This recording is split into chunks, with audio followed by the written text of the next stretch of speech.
All right, good morning or afternoon, guys, depending, when you're watching this. So, in our Zoom meeting, we're going to talk a lot more about Machiavelli and stuff, but, just going to go through a general overview of Machiavelli here. Um, and like I said, we'll discuss it more in our Zoom meeting. So make sure you know which book he writes, which is The Prince. All right, and of course, you need to understand the major influences that writing will have over politics and government.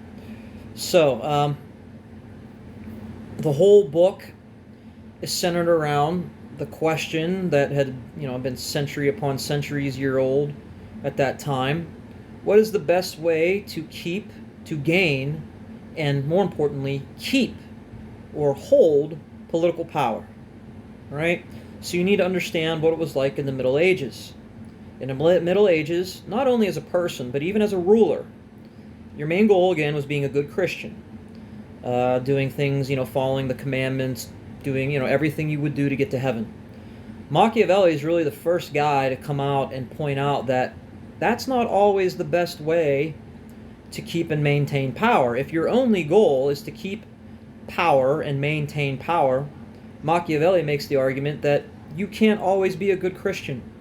You can't always do the morally correct thing.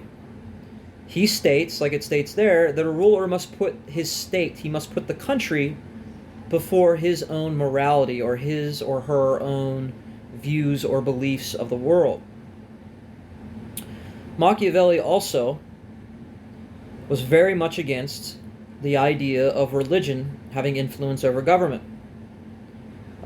He often, in the writing of the book, which again you're not reading the whole book, you're just reading a part of it, rejects popular Christian ideals on governing and what society should be.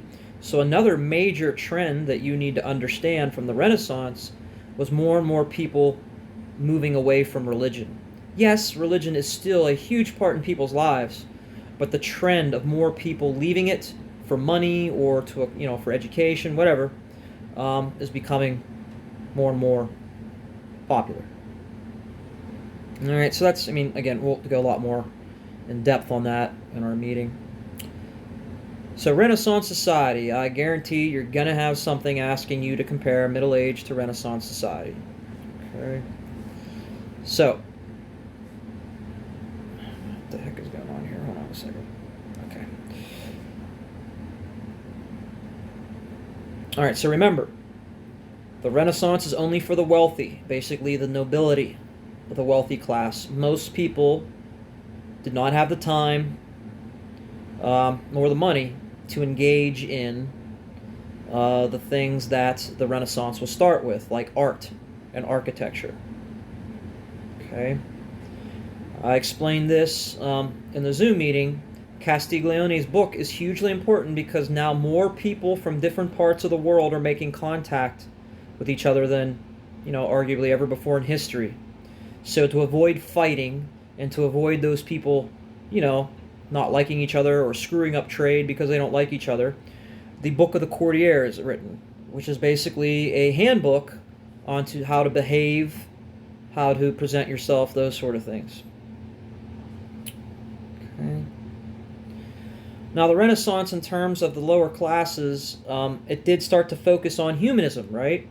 So that's good for peasants and the lower class because that's going to lead to them gaining more freedom to pursue work or, making a living for themselves. Before that, you basically were told by your government what farm you're going to work on and how much food you have to produce a week, or, you get in big trouble. Okay, patricians. Patricians, it's kind of the term of the people that conduct the Renaissance or, engage in the Renaissance. These are your really wealthy middle-class people. Some of them are nobility, some of them aren't. But the thing that's starting to change now from the Middle Ages is if you don't have to be nobility to have power in society anymore. All you gotta have is money. All right, so that's another big change. Okay. A new social class comes about because now, like we said, one of the big changes is the growth of cities, urban areas, So basically, burghers or city folk. You didn't have cities before in the Middle Ages, so therefore you didn't really need a term to refer to those people. But now that you have more and more people moving into cities where the money is, we have a new term for them: burghers. So Pittsburgh, right? I mean, you see that in a lot of our cities, right? The name Burgh, it comes from the Renaissance, or the word Burgh, not the name. All right. So another thing to remember about the Renaissance, if wealth is your main focus, right? Everything that you did in your life was aimed in that regard, and marriage was no different. So again, you probably heard of Romeo and Juliet and stuff.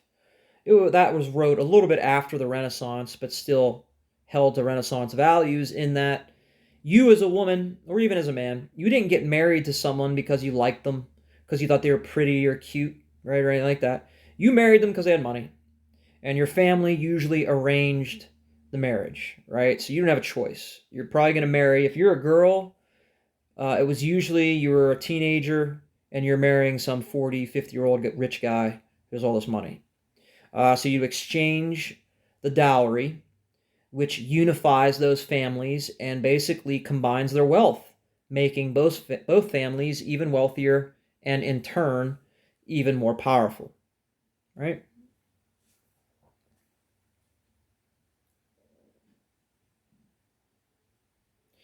All right. Kind of interesting. In order to become an adult back then, you had to be recognized by the court as being one. I'm not going to test you on that, but can you imagine that, right? When you want to get your independence, you have to go to a court and have a judge say that you're capable of being independent. Maybe we should do more of that. But anyway, yeah, I'm not testing you on that. It's just a little information on there. All right, guys. So again, a lot of this stuff I'll be doing with the Zoom meeting and through different assignments with you. So if you have any questions, email me. Otherwise, I'll see you in our meeting. All right, guys.